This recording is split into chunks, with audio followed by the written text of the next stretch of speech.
Welcome to the Young CPA Success Show. If you're a young accounting professional, this podcast is your ultimate guide to navigating your early career. Join us as we share valuable insights, expert advice, and practical tips to help you kickstart your path to success and excel in the accounting industry. Let's embark on this exciting accounting journey together. So Hannah, are you big on New Year's resolutions?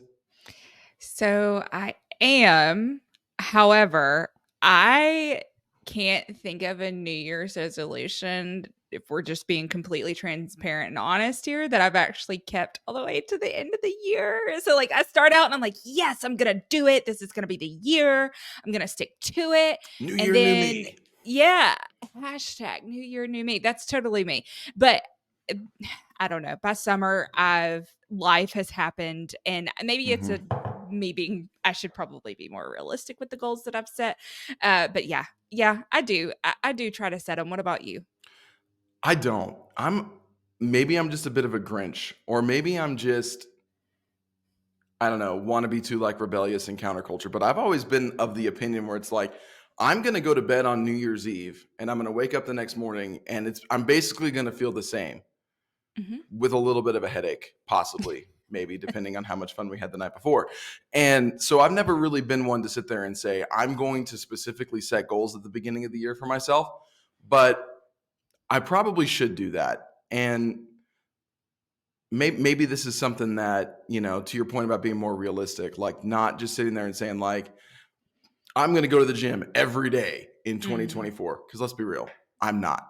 Maybe what I will do is go 3 times a week. That would be a realistic goal and would be a good goal to try to achieve. But every time we get to this time of year, I start thinking a little bit more about goal setting and what it is mentally about us that makes us be oh, we've turned the page on a new year, which mentally means it's a new opportunity to do something different. I think as humans, that's something we really like, right? It's a chance to have a blank slate for a new year, and all the stuff that was in 2023 that maybe we want to do differently, we now have a chance to do it. So I totally get and understand why some people are really into New Year's and goal setting and those types of things. Do you have one in particular that you can think of where you were I had the best intentions and it just didn't work out for me? Yeah. So this past year I set a goal. I was I'm going to read 5 pages a day of a professional development or self-help, just personal growth book. And maybe it has averaged to that, because I have read some over the year. It definitely wasn't 5 pages a day though.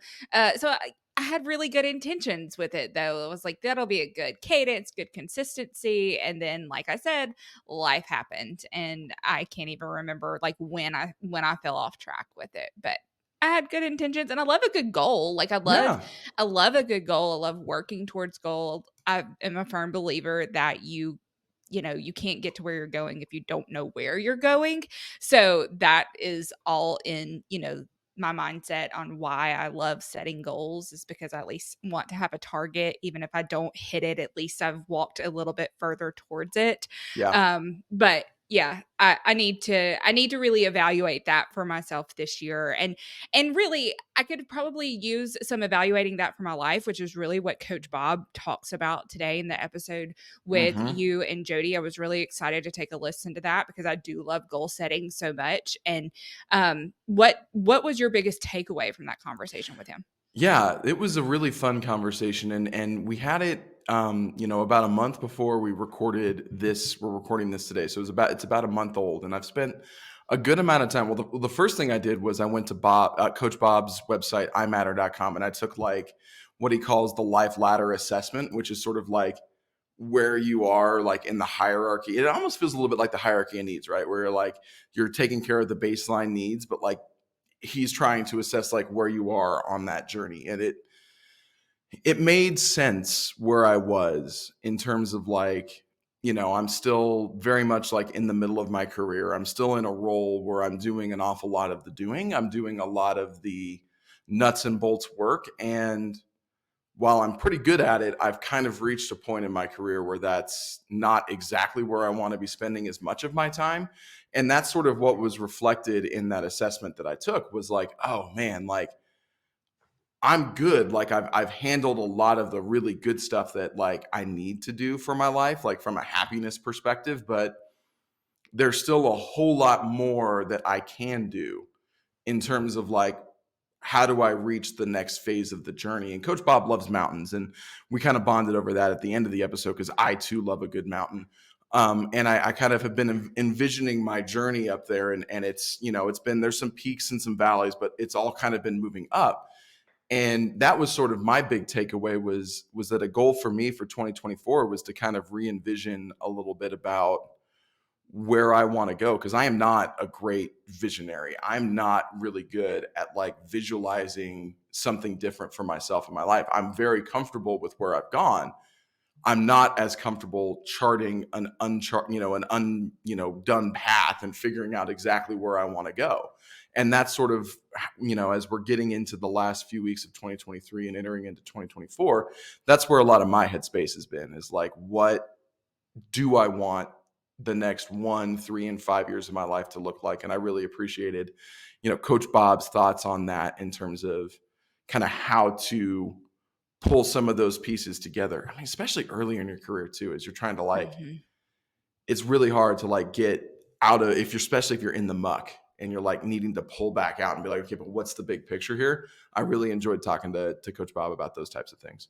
Have you ever made a vision board before? Like for your life, like, or for the year or anything like that? I've done a couple. We did one where like we kind of have this again, back to the mountain theme, right? We've got this big goal of ours that we've been working on for about 5 years, which is to kind of start manifesting a space for ourselves in the wilderness, like a little cabin here in New Mexico, not too far from here, about 2.5 to 3 hours away from where I'm sitting right here. And that is the one thing, as we've been kind of, and Pinterest is so good for this, because you can like create a digital board. Maybe that's what we need to do is Totally. That's exactly what I was thinking. Get out of the digital space and make a physical vision board. That is something that we do a lot of in terms of like trying to manifest these types of things. We just don't feel like we're very good at it. I know. So that is one thing in thinking back, and I didn't do one last year, but the year before I did do one.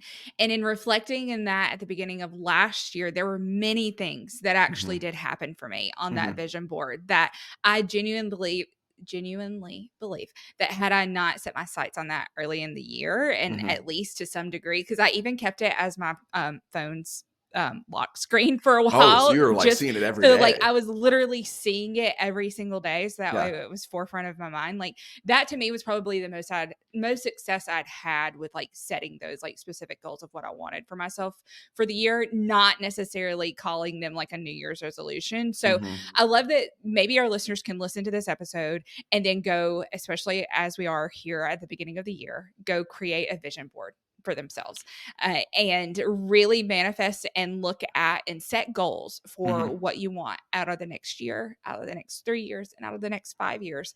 That way you can at least make small steps. Even if you don't get there, that's okay. Keep setting it for yourself. Keep working towards it, because at least you're going to be heading in that trajectory, in that direction. So I love that Coach Bob gives you a tool also to like tie that in with like your happiness and your contentment, and finding that earlier in your career, I think is invaluable. Yeah. And there's two things I wanted to mention off of that. Number one, you hit the exact idea why I wanted to start talking about New Year's resolutions, because the challenge, I think, and as we've all faced it, is how do you turn this thing that like is a fad in January into something that's actually real, right? How do you make it to where this wasn't, it's just another New Year's resolution that didn't happen. Oh, well, life happened, whatever. I think a vision board's a really great way to kind of tie that in and make sure that you're doing this and you're doing this type of exercise all the way through the year. Don't just do it at the end of the year. Set it at the beginning and then check in and evaluate and modify and adjust and do all of those things that you need to do. Make it a dynamic process and not a static process. I think a vision board's a great way to do that. The second thing I wanted to mention is, for all those who do make vision boards, please tag us on social media so we can see it. Yeah, we would love to see what you're doing, why you're doing it, how you're doing it, where you're doing it, all of the things. We want to see what your goals are. So let us know in the comments of this on the YouTube channel. Let us know in the stuff, if you reach out to us on LinkedIn or whatever. We would love to see. I mean, you're welcome to follow my Twitter page. It is horrible.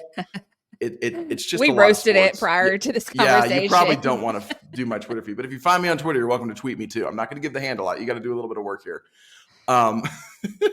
But let us know kind of what you're doing and how you're doing it. We'd love to interact with you. And maybe if we get a little bit lucky, we'll share ours too. Hello, everyone. Welcome back to another episode of the Virtual CPA Success Show. I'm your host today, Joey Kinney, joined by Jody Grundon in his always present Hawaiian shirt. Jody, good to be with you today. Yeah, you as well, Jamie. It's a relief not having Jamie on the show, Joey. So it's good to see you. I tried to do my best Jamie impersonation there. Our guest today is Coach Bob. Coach Bob, how are you today? I'm fantastic. I wear Hawaiian shirts 70% of the time, and I'm just making Jody look good today. But appreciate that. I appreciate that. To put a date on the date of recording here, I have included several Hawaiian shirts on my Christmas list this year because I really need to fit in a little bit better on these podcasts with Jody because he always, Well, that's going to be one of our topics. So yeah, we'll get to that. Coach Bob, for the audience, would you mind doing just a quick introduction and letting everybody know who you are and sort of, what you're doing with your time? Sure. Thank you. So I went through life kind of going through the motions, looking to be successful, went to college, partied a lot, graduated, got a job. Okay, fine. And probably at the 30-ish, I accomplished pretty much everything I set out to do. And I walked into my dream house. And I remember it was a Tuesday morning. It was sunny, feeling pretty good, and opened up the door and looked at the great room with the last piece of artwork on the wall and the couch that was really expensive that I wasn't allowed to sit on because it might wreck it or spill on it. And I got really sad. And we were going through exponential growth. I'm an entrepreneur. I had a distribution company that we were Inc. Magazine's 26th fastest growing company, and we were growing out of control.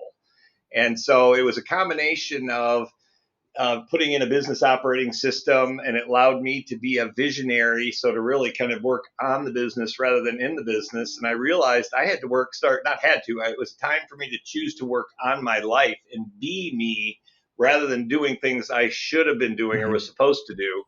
So I hit the delete button and pretty much everything in my life and started fresh on really realizing what matters most, clarifying who I am and following my North Star. So really my why, what, and how in life. And so with EOS is a business operating system. One of my best friends created it. I was one of his first clients. It changed my life to figure out a process for business. And I used to avoid processes and realize that if there's processes around what and who matters most, there's opportunity to be spontaneous and intuition and the magic within it. And so as I learned that with business, my wife and I realized, well, what about for my life? I'm a visionary, so I'm kind of all over the place, which I like and I'm proud of. And yet often that I hit the ceiling of complexity either in business or in life. And so we created a thing called iMatter, which is a life operating system. So I'm here as, I'm Coach Bob. I've been known as Coach Bob since my kids were born, coaching them in a lot of different softball, baseball, football, all those things. And even a lot of the parents would call me Coach Bob because I love to just cheerlead and help people to reach their potential. So it's, in life, I'm a walking example of not being perfect, but figuring out my why, what, and how, and sharing it and helping others to do the same and just being human and really tapping in and experiencing love and working through the pain, if that makes sense. So I mainly work with visionary entrepreneurs and their leadership teams, and then also visionaries on an individual basis as well. Well, I think and Jody, I think I can correctly identify you as the visionary as well, which makes a lot of sense about why the two of you seem to get along so well. As the non-visionary on the call here, what makes you a visionary, and what about that when you were in your early 30s was the kind of the driving force, not just to, because I really love this idea of being a visionary of your own life. It's something my wife and I in our mid-30s are trying to solve, and we're really struggling with it. because we're not iMatter.com. visionaries. We'll talk about that. Yep, go ahead. Sorry. No, it's how did you start that process of like trying to figure that out if you're someone like me who's not a visionary and struggles with creating that path? Well, a couple things. One is I met my wife 27 years ago. We got married 24 years ago, and I was a hard driving doer in business and a bit of a workaholic.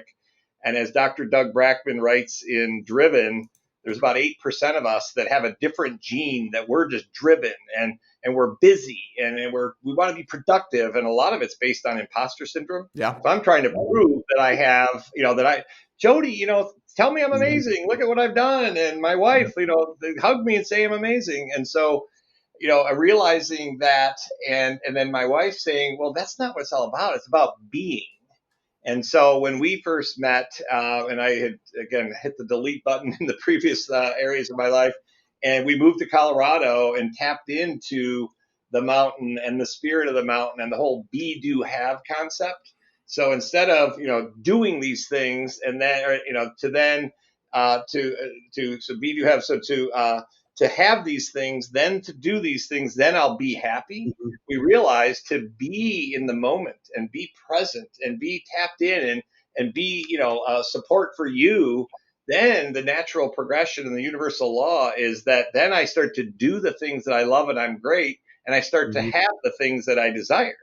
And so my wife and I kind of figured that out. We were kind of out in the mountains for a couple of years, kind of recreating our life. It was amazing. And then fast forward a little bit and I recreated a lot of that same shit that got in the way. And I realized that when I'm stressed, I have a hard time being. So then we created iMatter, which is our life operating system. A big fan of operating systems, which isn't typical for most visionaries. But if I can do it in business, I can do it in life. So my wife and I created iMatter, and that's Unscatter the Chatter is the name of the book. And there's a lot of chatter coming in from the outside that I need to be like you, and I should be wearing a Hawaiian shirt every day. And wait a minute, Jody has more money, and I'm a failure, to what really matters most. And I can always think. So we have tools and principles and practices in our book, and we have training tools and videos and whatnot. And there's thousands of life operating systems out there. I happen to like ours because we wrote it. But it helped me to figure out my why, what, and how.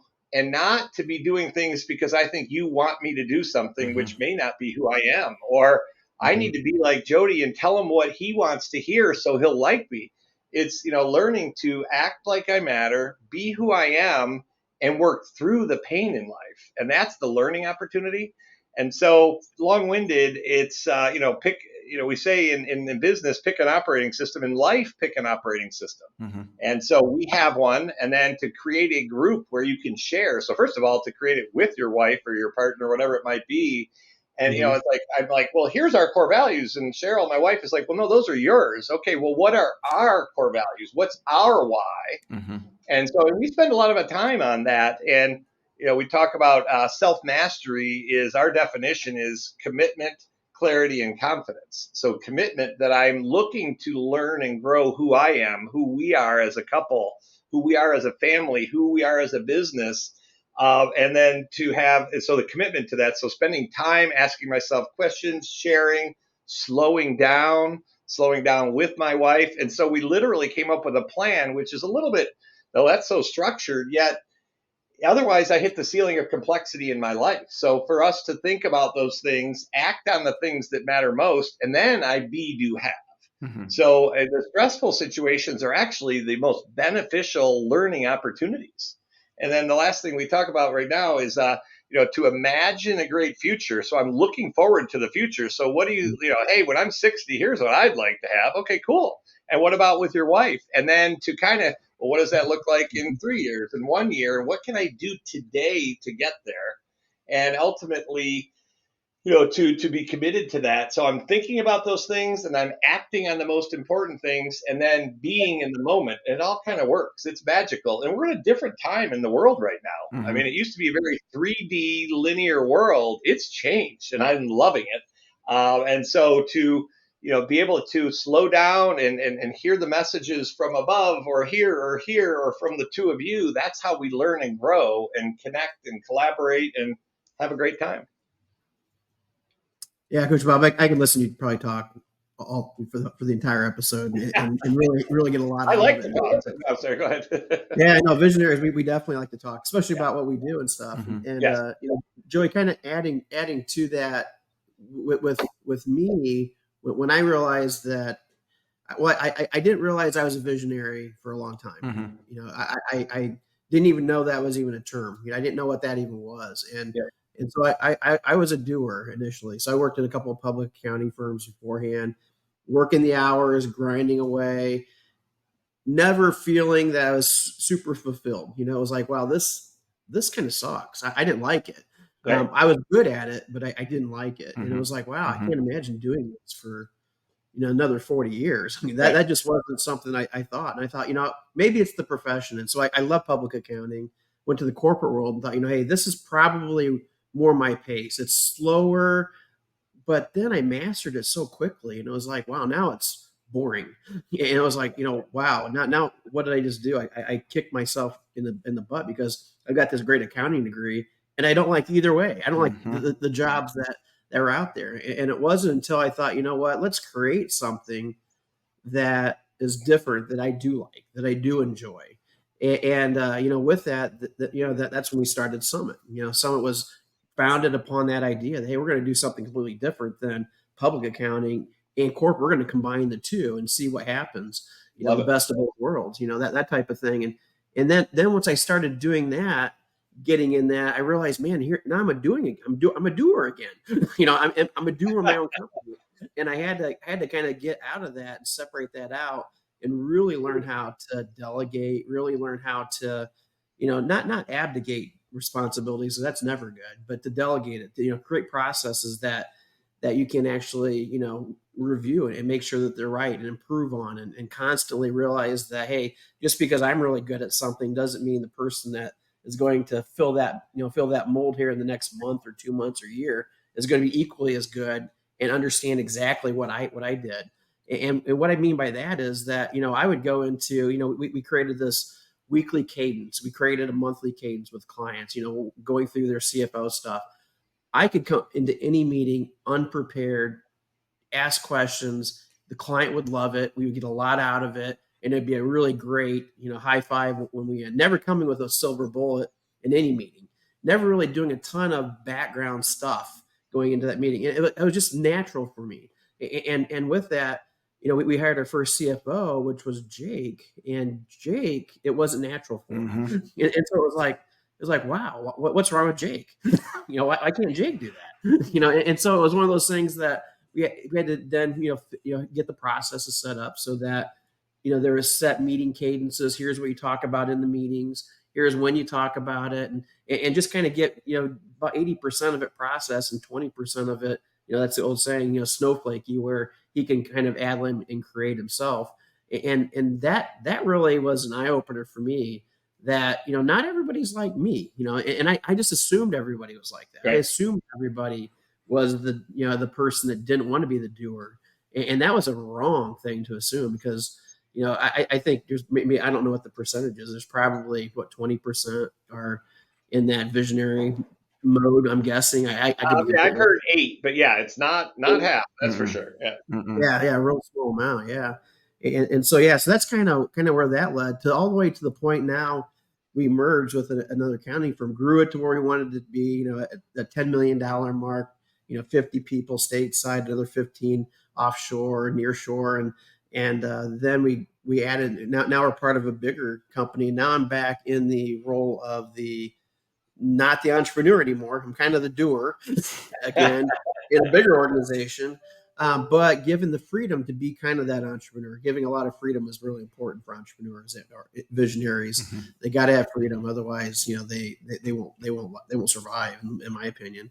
And so now that's kind of the second stage. And the second stage is, hey, over these next 5-10 years, how can we grow this, and how can I enjoy this process, of building something, much bigger than what I could, all by myself. And so that's kind of my journey there, Coach Bob. And the kind of a long-winded answer to your question, Joey. Well, I think there's a couple Can things. I add one thing, Oh, Joey? please Yeah, do, so please do. yeah, I didn't finish my one thought. Sorry, then I'll be quiet for a second. So I talked about imagining this great future. So my conscious and unconscious and subconscious is thinking about, oh my gosh, what is that going to look like? And so then I'm starting to share that, and then I'm not worried about it because wow, the future looks bright. Then I don't regret the past. I'm learning, so I'm improving on the past. Then I'm implementing a system like an iMatter so I can impact this moment right now.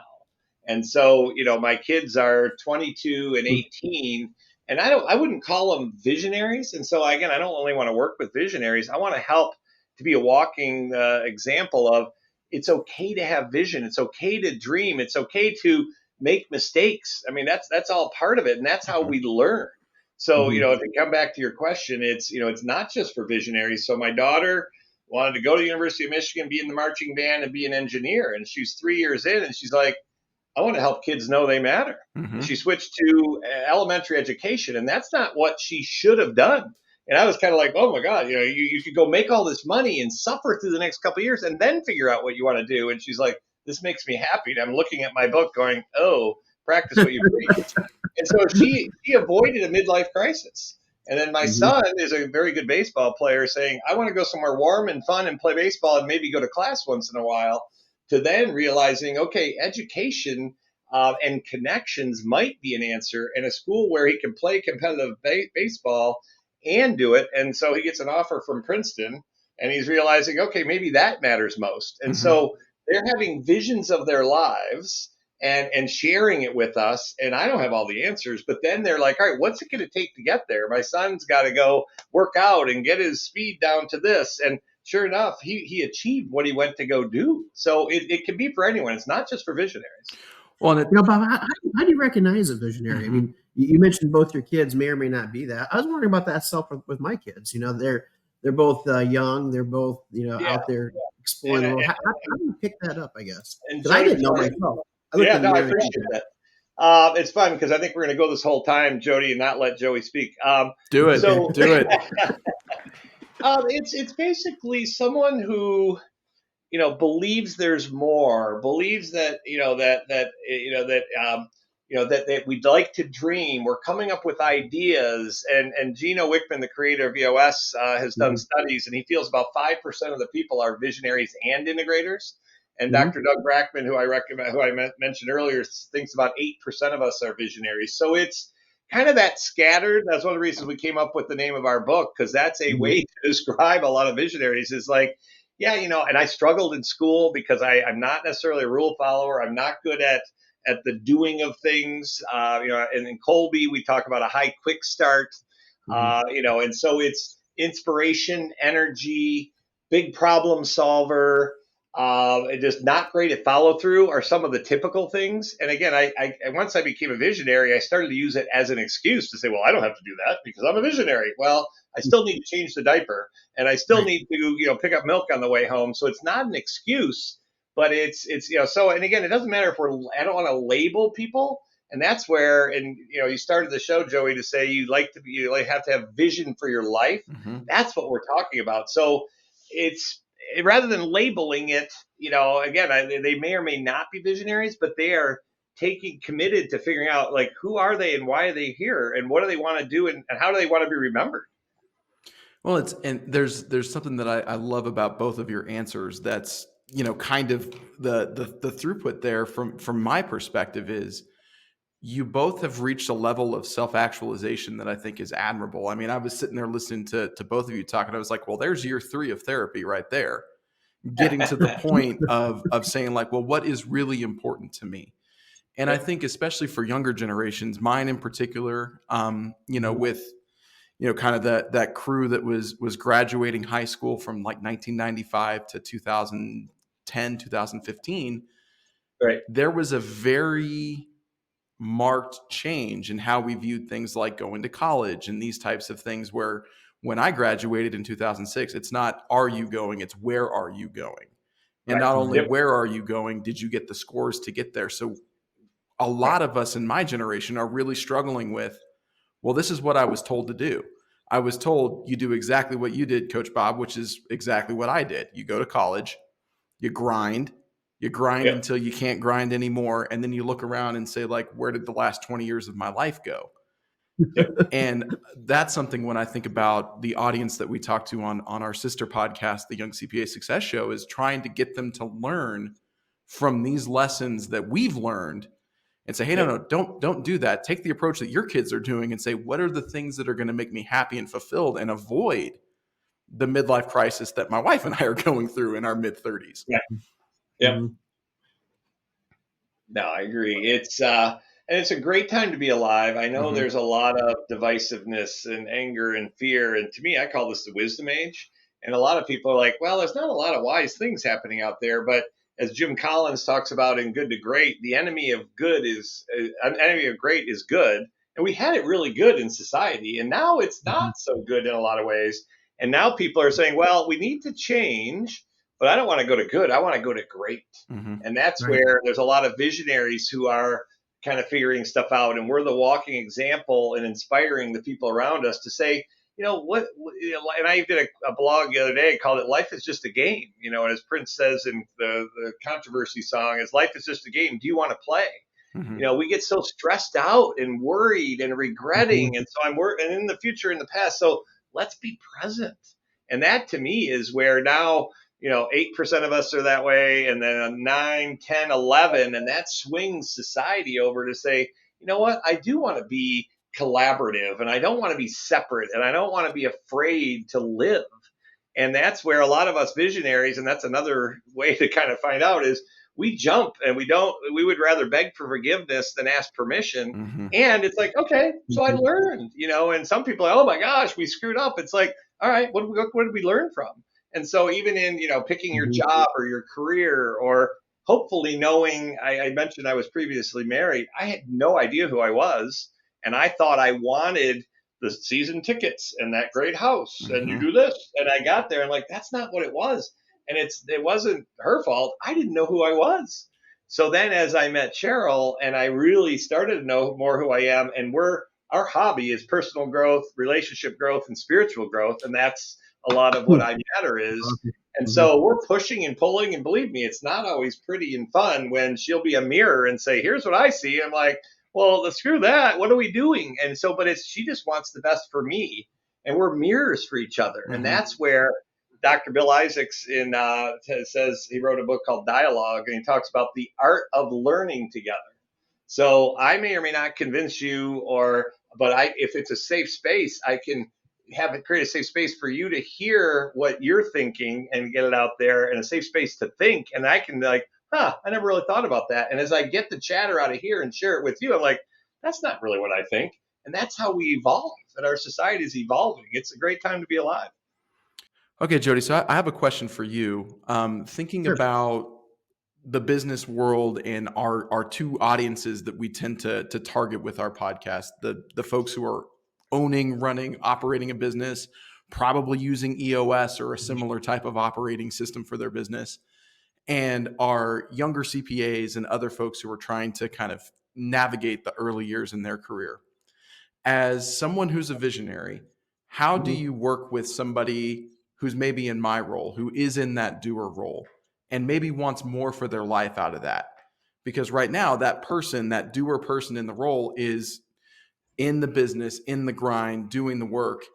And I think as a business owner, we would love to keep our good people. So how do we create a space for those individuals in the business to rise and self-actualize and not lose them as an asset to the company in the future? Yeah, great question. And that's something I kind of struggled with when I first created Summit, because the reason that I left public accounting wasn't because I didn't enjoy the work, because I did. I enjoyed going back and forth, working with 20 different companies at one time, helping them out in different areas. What I didn't enjoy was 80 hours a week. 80 hours a week, tracking time, all those things that, and charging time, all that kind of stuff, that it just really wasn't it. And in the corporate world, what I did like about it is it was process oriented. I worked for a $250 million manufacturing company, super process oriented. You had to do X, Y, Z. I got it. I understood it, but then it was, it was just too slow for me. And so when I created Summit, the idea was that I wanted to create something that Joey, you would enjoy working for. Mhm. It wasn't me enjoy working for, because I'm working for myself. That's the fun part. For me to succeed is to grow to a certain level, have high satisfaction. My wife and my wife, my kids, everything. But for me, it was, hey, how can I get it so that you would come into an environment that you enjoy working for. Mhm. We're working with a company, and we've always said that, hey, we're company first, we're people first, we're people first, we're people first. Well, what does people first mean? Well, it means that when we do things, we do it based on, every process we have, we think about the people and how that impacts them. So, do we say, hey, you're required to work, 60, 70, 80 hours a week? No, absolutely not. I actually frown upon that. Mhm. If you're working that many hours, you're doing something wrong. We need to figure it out and help you out. So it's contrary to a traditional public accounting firm. A traditional public accounting firm, you just continue to work. You don't look to innovate. You just continue to work, and you bill upon mistakes, on mistakes, on mistakes, because that's how you get your money back. With the way that we structured ours, is that I'm going to force you, the doer, to think outside the box. I don't want you doing something day by day by day by day the same way, because you've done it forever that way. I want you to look for different ways and start using that creative mindset that you have in your head in order to get that 20-hour week task I just gave you into five-hour week task, or a 2-hour week task that can be repeated over and over again. And so the idea was that I didn't want to put robots in places. I wanted to create an environment where it allowed you to be an innovator within that environment, to keep your creative juices flowing. Mhm. Because again, that mundane thing is just, it wasn't fulfilling for me, and I knew it wasn't fulfilling for a lot of folks. And it was one of those things I had to create something different, have a different experience. And employee first or people first doesn't mean that, hey, you get everything in the world. That's not what we mean by that. It just means that the focus is on you to make sure that you are happy within what you're doing, and actually are productive in that process. And so that then the second stage is that how do I convey that message or that idea that's in my head to you? Because that message with me, it's in the head, it's going around and around. I'm thinking about it day and night. Believe me, when a when a visionary has a hard time turning it off when they hit at night, Mhm. and I'm thinking of it. Yeah, I sleep on it. I wake up thinking about it. It's just a constant thing in my head that's continuously going, and so a lot of times I forget that I didn't tell you, because I've thought about it a bazillion times. Mhm. I've thought about it. I've reenacted it in my head. I've, really, to me, it's the world's problems are solved because I just did it in my head. And so what I have to do is I have to consciously remember that, hey, I've got to break this down so it doesn't scare you, the person that doesn't like change, the person that's afraid to take risks, that sort of thing. I have to break it down and explain that why to you, even more so than what it would take to convince me. And so that's the biggest thing, or the biggest challenge that I as a visionary have, is explaining that why, and making sure that why is so crystal clear that you will then follow me on our venture together to create this, this bigger than better, company. Coach Bob, what are Love your it. what are your thoughts on that? Echoing a lot of what Jody said, and again, to have a business system like an EOS and to know your core values, and then we talk about right people, right seat, but also it is the why, what, and how of the business, and how does it align with me, the visionary. So so if the culture is me, and a big part of one of our jobs is to be that energy and that vibe, and to be walking the talk, and so to be clear on expectations. I used to not want to delegate because I'm like, why do I give this to Joey? This sucks to do Excel worksheets. And Joey's like, I love it and I'm great at it. Mhm. So to really define, what are you great and love at? And Dan Sullivan calls it unique ability. At iMatter, we call it great gifts. So Jody, what's your great gift? What do you love to do and what are you great at? What gives you energy? And so it usually starts with the leader. So as I started to figure it out, and then my team protected me around the why, what, and how, and then we started to figure out, okay, what seats do we need? So if you're excited about our why and we're clear on it, then that is that's what really drives people and inspires people, is the why. Not just that we are a great distribution company.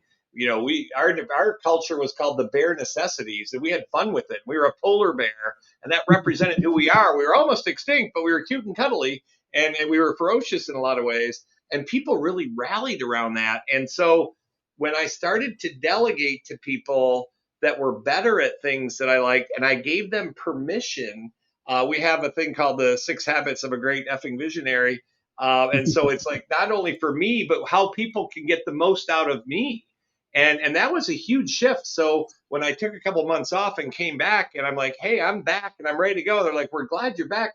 We don't want you doing the stuff that you were maybe even good at, but didn't like, but especially things you're not good at and don't like. But I felt guilty.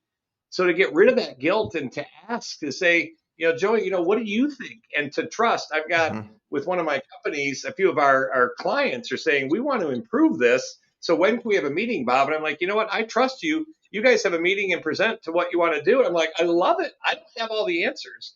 I'll answer things if there's not a suggestion. But so, yeah, our job is to make sure that we're sharing that why and walking the talk and trusting people. The really, if you want something done, ask a busy person or a productive person, because they'll figure it out. And it's like, dude, and so I'm like, well, I don't want to burden Joey with this. Like, Joey, you're great at this. What do you think? And all right, can you take that on? Oh my gosh, he's trusted. And then, you're trusted, and then you're going to elevate. And we would lose some good people if it wasn't a perfect fit. But while they were there, they made a huge difference, and they would come back, if they wanted it, so it's just, I think culture is key, the why, the life of the leader. And so if I'm confused on that and it's a confusing message, it's just a job. To me, there's a job, a career, and I call it a craft, and a craft is something that I'm learning and teaching. And so, and I'm being, open and honest and vulnerable with my employees, with my clients, with my vendors. I'm not perfect. I'm learning every day.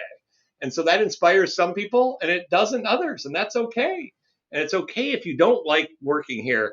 But if you are, let's kick ass, man. And so to be really open and honest is a big key. Well, and the open and honesty leads to trust, which is, I think, the thing that's hardest for younger generations or folks who are working their way up in the organization is to feel the trust. And Jody, that's where I think for most people. Go ahead. Yeah, no, I think, Jody, that's where you and Adam did a really lovely job of building Summit is, I feel very confident that if I needed to make a career change for family or for whatever reason, if I went to Jody and said, hey, the onboarding CFO role is great, but I need to be, doing this or, making this amount of money or whatever it happens to be. If I'm proactive in that conversation, I trust that Jody is going to do whatever he can to make it happen. And that is how you self-actualize as an organization and as individuals within that. So I love the open and honesty because that's key. Yep. And we talk about in our book, we have 7 lifetime expanders. And the first is to create and use great relationships. So I'm practicing with you on how to have a great relationship. And we call it the rules of engagement. And it's, being aware of our verbiage and creating a safe space. And so then as I'm practicing with you, then when I have a more volatile relationship or a more intimate relationship with my spouse, my kids, a client, whatever it might be, I'm learning how to create that safe space to ultimately, and here's the answer to the first question you asked, Joey, is to improve the greatest relationship of my life, which is with myself. And that's to shift the language in here, because it's the ego is trying to protect ourselves to say, if I'm vulnerable with Joey, he may not like me or he may make fun of me. And so I'm not going to commit.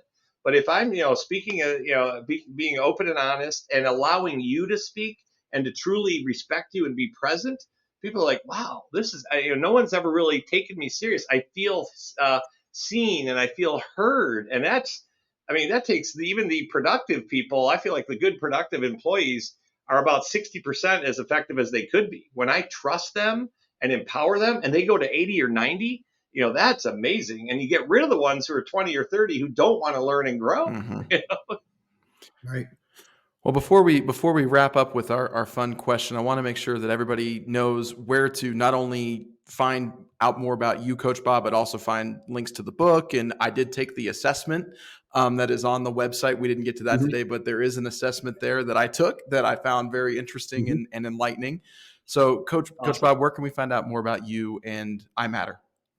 Yeah, so iMatter.com, and iMatter is it may sound selfish, and I like kind of that double-edged, wording and whatnot. And so, yeah, it might seem selfish, but it's kind of like the oxygen mask. The more I act like I matter and take care of myself, not in a, in a disruptive way, but when I'm healthy and I'm present, I can help more people. And so, and then that's been the key. So iMatter.com, and that's where you can get our books. We have a self-study tool. There's some free videos out there. And so much of it is about just unscattering the chatter. And we've had so many people that are like, just by being a part of that conversation up there and shifting it from MI to IM is huge. So iMatter is for iMatter and also for IM. So iMatter.com, check it out. And we're excited to create and have great conversations. Well, speaking of taking care of yourself, you've got a lovely pillow above your right shoulder that says "Go to the mountains," and that happens to be when I need to unplug and recharge. I go to the mountains, and so I wanted to hear from you, Coach Bob, where your mountain is and what you enjoy most about it. Well, I appreciate that. I mean, physically, my wife and I moved to Boulder, and then so we would go up into the mountains from there. And we were in the foothills, and so we could walk and hike from there, which is amazing. And when I was on top of the mountain, I was above all the fray. And to think about the important things, not the urgent things. There's so many distractions, and the phone's going off and whatnot. That's the virus. This helps me, but it's distracting. Yep. So when I'm on top of the mountain and I could just look down, and it's the energy, and it's magical. And so I take people to the mountain, but it's not even just the mountain. It's a mantra and it's a mindset. So I've got a stone that I give to people. It's almost like an AA token or stone. So it's like, I'm stressed out and a client's unhappy. And so I can freak out and be in urgent and fight or flight, and or slow down, take a deep breath. It's all going to be okay. And if I was on top of the mountain, how would I feel and what would be my choice? And so it is we're running hard. We're on this rat race, and it's like, what is that for? So to slow down and listen. So the mountain is wherever you are. We also own a domain called A Place to Be. And we used to think that was going to be just a physical place. So an organic cafe and wellness studio, which we'll get there. But it's really a place to be is wherever you are. So rather than waiting until I go to the mountain, which believe me, going there, it's in my mind, it's in my heart, it's in my soul. I go off the grid for a couple days. I tap in. It's amazing. So, and there is literally a vortex around the mountains and the oceans, and it's a different energy. And so to take a break, and I live in Detroit. We don't have any mountains around here, but to get out and hear the water, take my dog for a walk with my wife and hear the water and just slow down, and everything's okay. Take a deep breath. I love that. Jody, do you have a place that maybe is your mountain that you like to when you need to escape?